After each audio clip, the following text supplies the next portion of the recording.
नमस्कार. आपलं 11-12चं HSC बोर्डचं integrated course सुरू आहे आणि त्या कोर्समध्ये तुमचं स्वागत आहे. आता आपण आजचा जे लेक्चर आहे त्याच्यामध्ये RH वाईटेकर किंवा विटाकर, आपण तुम्हाला जे म्हणायचं असेल प्रोनाउन्सिएशन करू शकता, त्याची 5 किंगडम सिस्टीम जी आहे त्या 5 किंगडम सिस्टीमचा आपण अभ्यास सुरू करता या लेक्चर पासून. ठीक आहे. या 5 किंगडम मध्ये मोनेरा, प्रोटिस्टा, ॲनिमेलिया, फंगाय आणि प्लांटिया अशा 5 किंगडमचा त्याच्यामध्ये इन्क्लूड आहे. 5 किंगडम त्याच्यामध्ये इन्क्लूड आहे आणि त्या 5 किंगडम पैकी एक किंगडम मोनेराचा अभ्यास आपण आज करणार आहे. ठीक आहे.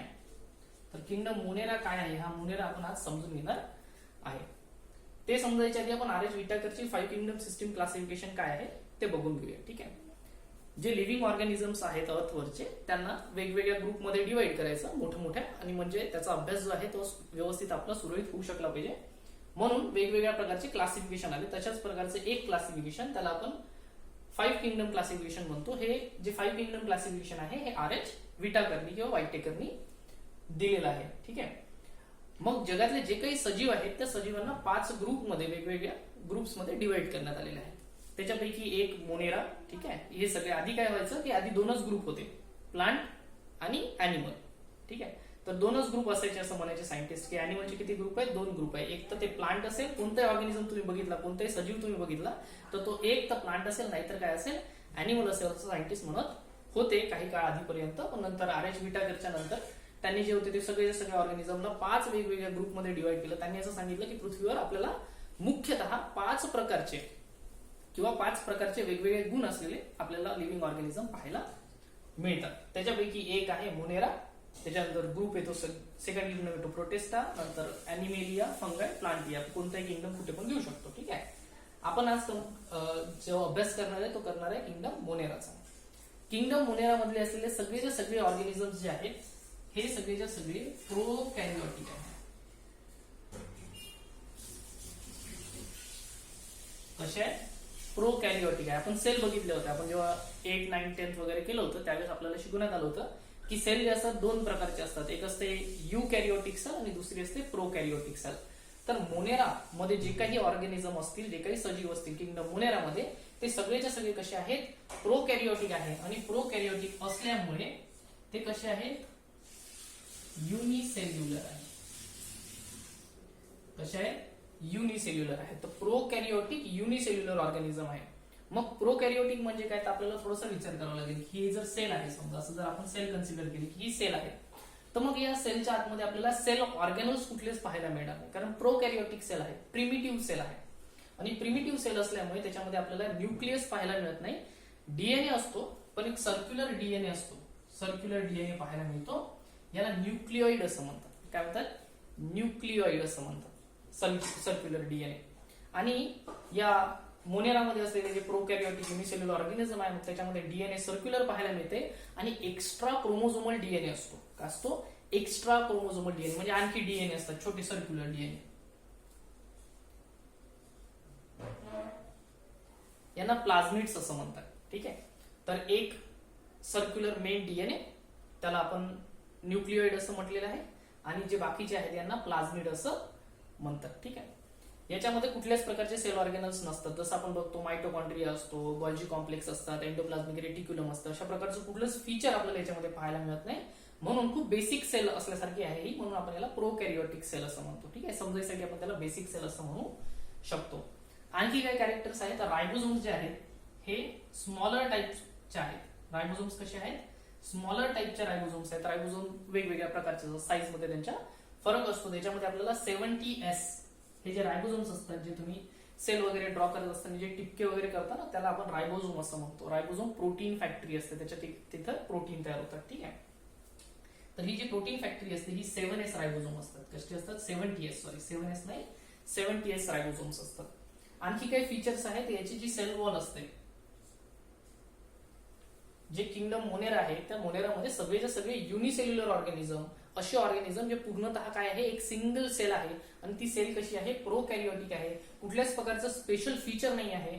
डीएनए आहे पण सिंग्युलर सर्क्युलर डीएनए आहे, एक्स्ट्रा क्रोमोझोमल डीएनए पण आहे. आणि रायबोझोम कसा आहे? 70S आहे. प्लस याची जी सेल वॉल असेल ही पेप्टिडोग्लायकिन पासून बनलेली असते.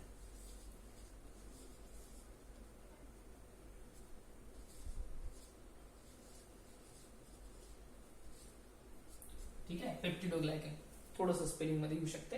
ठीक आहे, हे पेप्टिडोग्लायकन पासून बनलेली असते. हे स्पेशल प्रकारचं केमिकल आहे जे शुगर आणि अमायनो ऍसिड पासून बनलेलं असते. ठीक आहे, तर अशा प्रकारचे हे फीचर्स आहेत. आपल्याला इथून काय चालू होणार आहे, किंगडम मोनेरा पासून आपल्याला गोष्टी लक्षात ठेवायच्या आहेत. किंगडम मोनेरा म्हणजे काय आहे, तर मग आपल्याला या सगळे जे फीचर्स आहे आता आपण जे डिस्कस केलं हे फीचर्स आपल्याला लक्षात असले पाहिजे.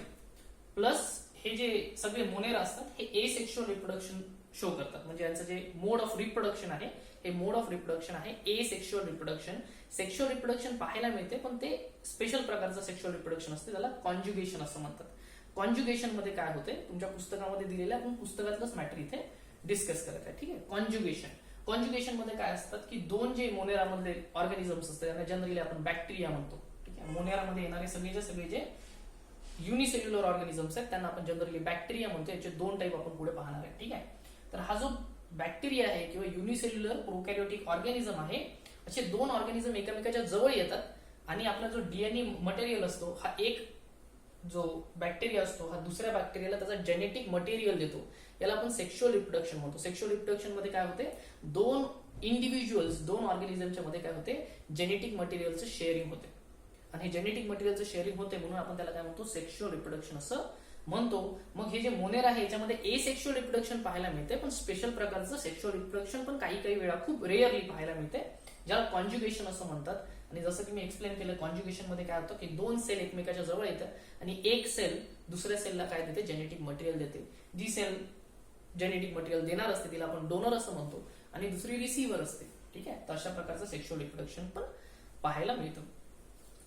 याच्यामध्ये वेगवेगळ्या प्रकारचे साईज पाहायला मिळतात, वेगवेगळ्या प्रकारचे शेप पाहायला मिळतात बॅक्टेरियाचे. ठीक आहे, त्याच्या बेसिसवर पण याचं क्लासिफिकेशन केलेलं आहे. त्याच्यात कोकस आहे, कोकस म्हणजे स्पिरिकल असा गोल शेपचा असू शकतो. हा बॅक्टेरिया कसा असू शकतो, गोल शेपचा असू शकतो, त्याला कोकस म्हणे. ठीक आहे, किंवा कॉमा शेप असू शकतो, असा किडनी सारखा असू शकतो, असा थोडासा बेंड झालेला असू शकतो, याला आपण विब्रो असं म्हणतो. ठीक आहे, विब्रो असं कॉमा शेप किंवा किडनी सारखा दिसणारा जर प्रोकॅरियोटिक युनिसेल्युलर ऑर्गॅनिझम असेल तर त्याला आपण विब्रो असं म्हणतो. त्याच्यानंतर बॅसिलस असतं. ठीक आहे, अशा प्रकारचे वेगवेगळ्या शेपच्या बेसिसवर 5 प्रकारचे शेप आहेत, त्याच्या बेसिसवर याचं काय करण्यात आलेलं आहे, क्लासिफिकेशन करण्यात आलेलं आहे. बेसिकली जर आपण बघतो म्हटलं तर आपण हे जे क्लासिफिकेशन बघितलं बॅक्टेरियाचं, हे कशाच्या बेसिसवर बघितलं, शेपच्या बेसिसवर बघितलं. स्पेरिकल, ठीक आहे, स्पेरिकल असेल तर आपण त्याला कोकस असं म्हणतो, विब्रो म्हणतो. बॅसिलस रॉड सारखा असेल तर बॅसिलस असं म्हणतो. असं शेपच्या बेसिसवर पण क्लासिफिकेशन आहे. आणि आणखी एक क्लासिफिकेशन पाहायला मिळते, त्याला आपण इव्होल्युशनरी क्लासिफिकेशन म्हणतो. कशाच्या बेसिसवर क्लासिफिकेशन, इव्होल्युशनच्या बेसिसवर क्लासिफिकेशन, की किती डेव्हलप आहे बॅक्टेरिया, किती डेव्हलप आहे याच्या बेसिसवर दोन प्रकारचे आपल्याला पाहायला मिळतात. एक असतो आर्के बॅक्टेरिया आणि दुसरे असतात यू बॅक्टेरिया. ठीक आहे, यू बॅक्टेरिया. तर दोन प्रकारचे बॅक्टेरिया किंगडम मोनेरामध्ये जे काही आपण पाहतो, जे काही लिव्हिंग ऑर्गॅनिझम आपण किंगडम मोनेरामध्ये क्लासिफाय करतो ते सगळेचे सगळे बॅक्टेरिया आहे. आणि याचे दोन प्रकार पडतात इव्होल्युशनच्या बेसिसवर. कशा प्रकारे ते इव्हॉल्व्ह झालेले आहेत, कशा प्रकारे ते डेव्हलप झालेले आहेत इन टाइम, याच्या बेसिसवर त्याचं काय करण्यात आलंय, क्लासिफिकेशन. एक आहे आर्की बॅक्टेरिया, दुसरा आहे यू बॅक्टेरिया. आधी आपण आर्की बॅक्टेरिया बद्दल डिस्कस करू. आर्की बॅक्टेरिया जे असतात हे एक्स्ट्रीम कंडिशन मध्ये सापडणारे बॅक्टेरिया आहेत. एक्स्ट्रीम कंडिशन मध्ये म्हणजे ज्या ठिकाणी खूप जास्त सॉल्टचं कॉन्सन्ट्रेशन असते, ज्या ठिकाणी खूप जास्त मीठ असतं किंवा कॉन्सन्ट्रेशन जे असतात, आयन्स असतात वेगवेगळ्या प्रकारचे, अशा इन्व्हायरमेंट मध्ये जनरली सेल सर्व्हाइव्ह करू शकत नाही. ठीक आहे, आपल्याला पुढे येणाऱ्या चॅप्टर्स मध्ये याच्याबद्दल डिटेलमध्ये डिस्कस करायचं. पण आता तुम्हाला काय समजायचं की एक्स्ट्रीम टेम्परेचर, खूप जास्त टेम्परेचर असेल, हाय टेम्परेचर असेल तर हाय टेम्परेचर मध्ये सेल सर्व्हाइव्ह करू शकत नाही. सेलची आपण पाणी उकळतो ना, पाणी उकळतो आणि आपण काय विचार करतो की पाणी उकळलेलं आहे म्हणजे याच्यामध्ये कुठल्याच प्रकारचे बॅक्टेरिया नसतील, पूर्णतः ते काय झाले, डिस्ट्रॉय झाले. पण काही बॅक्टेरिया असे असतात जे बॅक्टेरिया अशा प्रकारच्या एक्स्ट्रीम कंडिशन्स ज्या जनरली ज्या इन्व्हायरमेंट मध्ये बॅक्टेरिया दुसरे लिव्हिंग ऑर्गॅनिझम जगू शकत नाही अशा ठिकाणी जर जगणारे बॅक्टेरिया असतील तर त्याला आपण आर्की बॅक्टेरिया असं म्हणतो. यांना म्हणून एक्स्ट्रीमोफाइल्स असं म्हणतात. एक्स्ट्रीम म्हणजे एकदम अशा कंडिशन्स, एक्स्ट्रीम कंडिशन्स, आणि फाइल्स म्हणजे लव्हिंग. ज्यांना एक्स्ट्रीम कंडिशन्स आवडते अशा बॅक्टेरियांना आपण एक्स्ट्रीमोफाइल्स असं म्हणतो. हे सगळेच्या सगळे एक्स्ट्रीमोफाइल कशामध्ये येतात, आर्की बॅक्टेरियामध्ये येतात. याच्यामध्ये एक आहे होलोफाइल्स. ठीक आहे, होलोफाईल्स म्हणजे त्यांना एकदम एकदम एक्स्ट्रीम कंडिशन कशाची, सॉल्टची आवडते. होलोफाईल्स म्हणजे एक्स्ट्रीम सॉल्ट मध्ये जगणारे जे बॅक्टेरिया असतील, स्पेशल प्रकारचे बॅक्टेरिया असतील, त्याला आपण होलोफाईल्स असं म्हणतो. ठीक आहे. हॉलो मीन्स सॉल्ट किंवा कॉन्सन्ट्रेटेड सोल्युशन आणि फाईल्स म्हणजे लविंग. असे बॅक्टेरिया ज्यांना खूप जास्त कॉन्सन्ट्रेटेड, खूप जास्त सॉल्ट असलेलं सलाईन वॉटर ज्यांना आवडते, अशा बॅक्टेरियांना आपण होलोफाईल्स असं म्हणतो. एक्स्ट्रीम कंडिशन आहे, मिठाच्या पाण्यामध्ये खूप जास्त एकदम जास्त कॉन्सन्ट्रेशन असलेलं सलाईन वॉटर जर असेल तर त्याच्यामध्ये जनरली सेल सर्व्हाइव्ह करू शकत नाही, श्रिंक होऊन जाते ते. त्याच्यामध्ये आपल्याला प्लाझ्मोलिसिस पाहायला मिळते किंवा ऑस्मोसिस पाहायला मिळते, एंडो ऑस्मोसिस, एक्झो ऑस्मोसिस पाहायला मिळतो. सॉरी, आता हे ज्यांना माहित नाही एक्झो ऑस्मोसिस, एंडो ऑस्मोसिस काय आहे तर पुढे येणाऱ्या चॅप्टर मध्ये आपण शिकणार आहे. आता तुम्हाला माहित असलं पाहिजे म्हणून आपण फक्त बेसिक गोष्टी बघतोय. ठीक आहे. तर सॉल्ट मध्ये खूप जास्त सलाईन वॉटर जर असेल, ज्याच्यामध्ये खूप जास्त आयन्स आहेत, वेगवेगळ्या प्रकारचे घटक आहे, अशा पाण्यामध्ये सेल सर्व्हाइव्ह करू शकत नाही, अशा याच्यात जर जगणारे बॅक्टेरिया असतील तर मग आपण त्याला हॉलोफाईल्स असं म्हणतो. अशाच प्रकारचे दुसरे असतात, त्यांना म्हणतात थर्मोफाईल्स. ठीक आहे. थर्मा किंवा थर्मो. ठीक आहे. Thermo means heat, files means loving. ठीक आहे. ज्यांना हीट आवडते अशा बॅक्टेरियांना आपण थर्मोफाईल्स असं म्हणतो. असे बॅक्टेरिया ज्यांना हीट खूप जास्त आवडते, खूप जास्त हीट मध्ये ते राहू शकतात, म्हणजे 60-70 डिग्री सेल्सिअसच्या वर, किती 60 to 70 डिग्री सेल्सिअसच्या वर पर्यंत ते काय करू शकतात, सर्व्हाइव्ह करू शकतात. यापेक्षा जास्त आहे ते टेम्परेचर आपण विचार करतो की जनरली 60-70 डिग्री सेल्सिअस मध्ये दुसरे बॅक्टेरिया जे असतात किंवा दुसरे लिव्हिंग ऑर्गॅनिझम असतात ते जगू शकत नाही. आपलं बॉडी टेम्परेचर 37 डिग्री सेल्सिअस, एक टेम्परेचर 1% म्हणजे 1 डिग्री जरी वाढलं तरी पण आपण कॉम्प्लिकेशन मध्ये जातो, कोमामध्ये जाऊ शकतो. अशा या टेम्परेचरचा जे आहे रिलेशन, अशा याच्यामध्ये पण हे बॅक्टेरिया जे आहेत, हे बॅक्टेरिया काय करू शकतात, 60 to 70 डिग्री सेल्सिअस खूप एक्स्ट्रीम टेम्परेचर आहे जर विचार केला तर, अशा बॅक्टेरियांना आपण आर्की बॅक्टेरिया म्हणतो. यांना आपण एक्स्ट्रीमोफाईल म्हणतो कारण हे एक्स्ट्रीम कंडिशन्स यांना आवडतात. त्याच्यामध्ये होलोफाईल्स सॉल्ट आवडणारे आणि थर्मोफाईल्स ज्यांना हीट आवडते असे बॅक्टेरिया. काही बॅक्टेरिया मिथेनोजेनिक बॅक्टेरिया असतात. मिथेनोजेनिक म्हणजे दुसरे जे लिव्हिंग ऑर्गॅनिझम्स असतात, जसं काऊ आहे, गाय असेल, गायच्या पोटामध्ये राहणारे काही बॅक्टेरिया असतात जे मिथेन गॅस जनरेट करण्यामध्ये त्यांचा रोल असतो. तर असे मिथेनोजेनिक बॅक्टेरिया जे एक्स्ट्रीम कंडिशन्स मध्ये राहतात, जनरली स्टमक ऍसिड मध्ये वगैरे किंवा गट ऍसिड मध्ये बॅक्टेरिया सर्व्हाइव्ह करत नाही, जनरली अशा ठिकाणी पण सर्व्हाइव्ह करणाऱ्या बॅक्टेरियांना आपण काय म्हणतो, एक्स्ट्रीमोफाईल्स असं म्हणतो. हे सगळेच्या सगळे कशामध्ये येतात, आर्की बॅक्टेरियामध्ये येतात, स्पेशल प्रकारचे बॅक्टेरिया आहेत. ठीक आहे. आता दुसरे बॅक्टेरिया येतात, त्यांना आपण यू बॅक्टेरिया म्हणतो. मी मागे सांगितलं होतं की यू कॅरिओटिक पण म्हणतो आपण. कॅरिओटा म्हणजे सेल. ठीक आहे. यू कॅरिओटिक म्हणजे ज्याची सेल ट्रू आहे, खरी सेल असं म्हणतो आपण. तर या ठिकाणी यू बॅक्टेरिया म्हणजे खरे बॅक्टेरिया. म्हणजे आता जे आपल्याला डॉक्टर सांगतात बॅक्टेरियल इन्फेक्शन झालेलं आहे किंवा टेबलवर एखाद्या ठिकाणी धूळ असेल किंवा खूप दिवसापासून अन्न पडलेलं असेल तर त्या ठिकाणी काय होतो, बॅक्टेरिया डेव्हलप होतो. ह्या ज्या बॅक्टेरियाबद्दल आपण बोलतो ते बॅक्टेरिया म्हणजे ट्रू बॅक्टेरिया. कसे बॅक्टेरिया, ट्रू बॅक्टेरिया, ते जनरल बॅक्टेरिया असतात. ठीक आहे. हे जे ट्रू बॅक्टेरिया असतात यांची जे सेल वॉल असते ती पण पेप्टिडोग्लायकन पासूनच बनलेली असते. याला म्युरिन असं पण नाव आहे. ठीक आहे. एक नाव दिलेलं आहे म्युरिन, त्या सबस्टन्सचं नाव आहे, केमिकलचं नाव आहे पेप्टिडोग्लायकन, जे कशापासून बनलेलं असते, शुगर आणि अमायनो ऍसिड पासून बनलेलं असते. शुगर्स आणि अमायनो ऍसिड बद्दल आणखी जास्त आपल्याला डिस्कस करायचं आहे. 11th-12th आपण जस्ट स्टार्ट केलेलं आहे. 11th-12th म्हणजे आपण 11th स्टार्ट केलेलं आहे जस्ट. एक मिनिट, कॉलेज मी सांगत होतो की आपण 11th स्टँडर्ड जस्ट सुरुवात केलेली आहे 11th स्टँडर्डला, आणि आपण सगळ्या बेसिक गोष्टी ज्या आहेत त्या समजून घेणार आहे. ठीक आहे.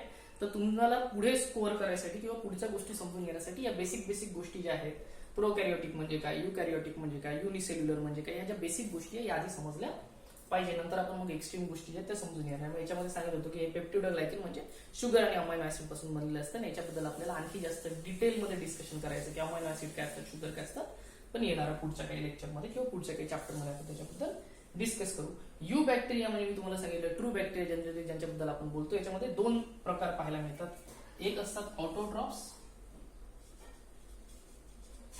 ठीक आहे, आणि दुसरे असतात हेटेरोट्रॉप्स. असतात ऑटोट्रॉप्स. ऑटोट्रॉप्स म्हणजे हे काय करू शकतात, स्वतःसाठी एनर्जी आहे जी आहे ती स्वतःची एनर्जी हे कुठल्या तरी सबस्टन्स पासून किंवा कुठल्या तरी सबस्टन्सला ब्रेकडाऊन करून मिळवतात स्वतःची एनर्जी. याला आपण ऑटोट्रॉप्स असं म्हणतो. काही लिव्हिंग ऑर्गॅनिझम आहे आपण यांना फोटोसिंथेटिक म्हणतो. Photo means light. ठीक आहे. सिंथेटिक म्हणजे तयार करणे, लाईट पासून काय करतात, एनर्जी तयार करतात, म्हणून आपण यांना काय म्हणतो, फोटोसिंथेटिक बॅक्टेरिया म्हणतो. ऑटोट्रॉपिक असते. आपण जर उन्हामध्ये जाऊन उभं राहिलो तर आपण त्या उन्हापासून काय तयार करू शकत नाही, सबस्टन्स तयार करू शकत नाही जो आपल्याला एनर्जी प्रोव्हाइड करेल किंवा एनर्जी मिळवून देईल. असे ऑर्गॅनिझम जे अशा प्रकारे लाईट पासून स्वतःची एनर्जी तयार करू शकतात, अशा प्रकारच्याला आपण ऑटोट्रॉप म्हणतो. त्याच्यामधला कुठला ऑटोट्रॉप आहे, हा फोटो ऑटोट्रॉप म्हणतो आपण त्याला. काय म्हणतो, photo. Photo means light. Photo means light. तर लाईट पासून एनर्जी तयार करणारे काही ऑर्गॅनिझम्स आहेत, ऑटोट्रॉपिकचा टाईप आहे तो एक. आणि दुसऱ्या प्रकारचे ऑटोट्रॉपिक ऑर्गॅनिझम्स असतात त्यांना आपण केमो ऑटोट्रॉप म्हणतो. काय म्हणतो, केमो ऑटोट्रॉप. केमो ऑटोट्रॉप म्हणजे केमिकल्स असतात वेगवेगळ्या प्रकारचे. काही बॅक्टेरिया असतात, ते जनरल एक्झाम्पल आहे H2S. ठीक आहे, ही गॅस यूज करतात. ठीक आहे, कुठली गॅस यूज करतात, H2S गॅस यूज करतात. या H2S गॅसला काय करतात, ब्रेक करतात. आणि ही H2S गॅस ब्रेक केल्याच्या नंतर त्यांना एनर्जी मिळते. आपण यांना केमिओ ऑटोट्रॉप असं म्हणतो किंवा केमो ऑटोट्रॉप म्हणतो. म्हणजे केमिकल पासून ते एनर्जी तयार करतात. तर हे जे यू बॅक्टेरिया म्हणजे ट्रू बॅक्टेरिया आहे, या ट्रू बॅक्टेरियाचे दोन टाईप पडतात. एक ऑटोट्रॉपिक बॅक्टेरिया, दुसरे हेटेरोट्रॉपिक बॅक्टेरिया. याच्यामध्ये जे ऑटोट्रॉपिक बॅक्टेरिया आहे, काही फोटो ऑटोट्रॉप्स आहेत म्हणजे सनलाईट पासून किंवा लाईट पासून एनर्जी प्रोड्यूस करू शकतात. आणि काही केमो ऑटोट्रॉप आहे म्हणजे केमिकल्सचा यूज करून काय करू शकतात, एनर्जी तयार करू शकतात. आता याच्यामध्ये आपल्याला केमो ऑटोट्रॉप इतकं जास्त आपण डिस्कस करत नाही, आपण फोटो ऑटोट्रॉप्स बद्दल जास्त डिस्कस करतो. याच्यामध्ये ब्लू ग्रीन अल्गी आहे, जे काय करतात, ब्लू ग्रीन अल्गी त्यांना म्हणतात, पण ते बॅक्टेरिया आहेत, जाऊ द्या. तर फोटो सिंथेटिक असतात ते, म्हणजे लाईटचा यूज करून काय करतात, एनर्जी तयार करतात, सायनोबॅक्टेरिया वगैरे. यांच्यामध्ये काय असतं की जे प्लांटमध्ये पिगमेंट असतात फोटोसिंथेसिससाठी, आपण जर म्हणतो chlorophyll A, chlorophyll B, carotene, झॅन्थोफिल्स, ह्या प्रकारचे जे पिगमेंट असतात जे फोटोसिंथेसिस मध्ये मदत करतात. Same pigment, same chlorophyll A, chlorophyll बी, झॅन्थोफिल्स आणि कॅरोटिनिन्स हे जे असतात हे फोटोसिंथेटिक बॅक्टेरियामध्ये पण आपल्याला पाहायला मिळतात. आता फोटोसिंथेटिक बॅक्टेरियाचा जर विचार सोडला आपण, याच्यामध्ये एक टर्म आलेली आहे हेटेरोसाइट. ठीक आहे, हेटेरोसिस्ट काय आहे, हेटेरोसिस्ट. ठीक आहे, सिस्ट म्हणजे काय ते नंतर बघू. हेटेरो म्हणजे डिफरंट, हेटेरोज म्हणजे काय, डिफरंट. हेटेरोज म्हणजे डिफरंट. सिस्ट म्हणजे कव्हर असलेलं काहीतरी. ठीक आहे, तर जनरली एखादा आपण बॅक्टेरियाचा वगैरे विचार केला तर त्याच्यामध्ये असे आपल्याला अशा प्रकारे सेल टू सेल अटॅच दिसतात. ठीक आहे, एकामेकाला अटॅच असलेल्या सेल दिसतात. याच्यापैकी एखादी जी सेल असते ही थोडीशी वेगळी दिसते. कशी दिसते, डिफरंट दिसते. कशी दिसते, डिफरंट दिसते, हेटेरो दिसते. कशी दिसते, हेटेरो दिसते. म्हणून आपण त्याला काय म्हणतो, डिफरंट सिस्ट. सिस्ट म्हणजे अशी कव्हरिंग वगैरे त्याच्यावर तयार झालेली असते, म्हणून त्याला हेटेरोसिस्ट म्हणतात. हे जे फोटो ऑटोट्रॉपिक बॅक्टेरिया असतात अशामध्ये आपल्याला काय पाहायला मिळते, हेटेरोसिस्ट पाहायला मिळते. आणि या हेटेरोसिस्टचं इम्पॉर्टन्स जास्त आहे. कशासाठी जास्त आहे, कारण हे त्या पर्टिक्युलर बॅक्टेरियामध्ये काय करतात किंवा त्या ऑर्गॅनिझम मध्ये काय करतात, तर नायट्रोजन फिक्सेशन करतात. काय करतात, नायट्रोजन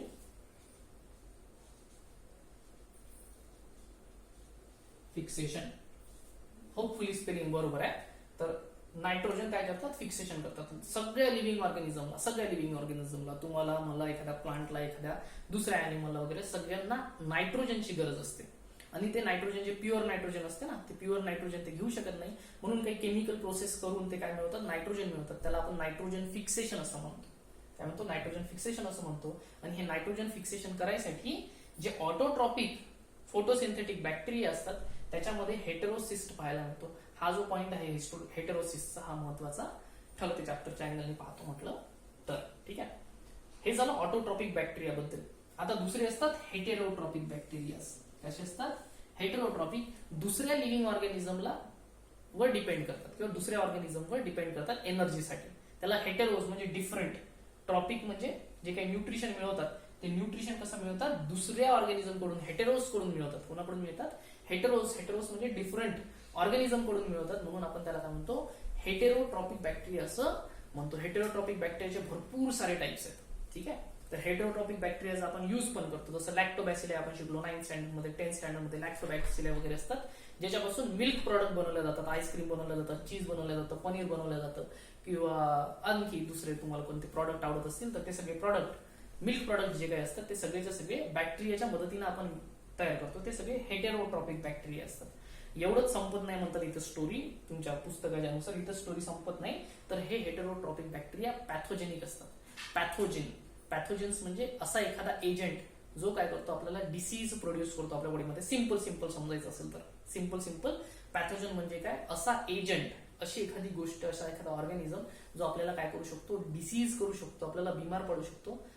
असे पण बॅक्टेरिया आपल्याला पाहायला मिळतात. मग भरपूर सारे बॅक्टेरियल डिसीज आहेत, स्किन इन्फेक्शन होतात बॅक्टेरियाचे. ठीक आहे.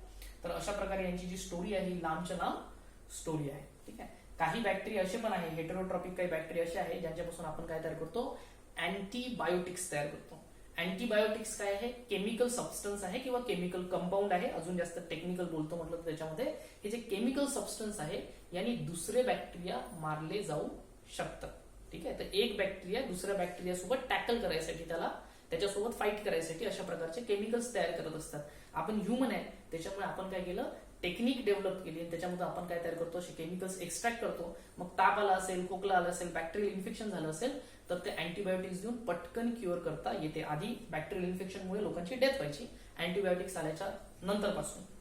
काही बॅक्टेरियल इन्फेक्शन झालं असेल तर त्याच्यावर अँटीबॅक्टेरियल पावडर किंवा अँटीबॅक्टेरियल पिल्स दिल्या जातात जेणेकरून पेशंट पटकन बरा होतो वगैरे.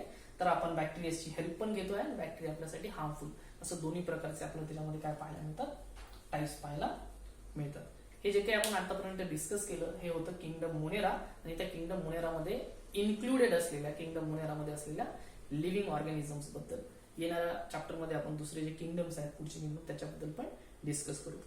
तुम्हाला लेक्चर कसं वाटतं तुम्ही मला कमेंट बॉक्समध्ये सांगू शकता. जर शिकवलेलं आवडत असेल, टीचिंग स्टाईल म्हणजे वाटत असेल की शिकवलेलं समजत आहे तर आपल्या मित्रांसोबत नक्की शेअर करा. चॅनलला सबस्क्राईब करा, बेल आयकन प्रेस करा, म्हणजे जेव्हा पण अपलोड होईल व्हिडिओ तेव्हा तुम्हाला त्याचं नोटिफिकेशन मिळणार आहे. काही एखादी टर्म असेल, समजा एखादा शब्द आला असेल जो तुम्हाला नाही समजला, मी काय करते, प्रयत्न करते की एकदम बेसिक लेवल पासून मी तुम्हाला ते शिकू शकलो पाहिजे.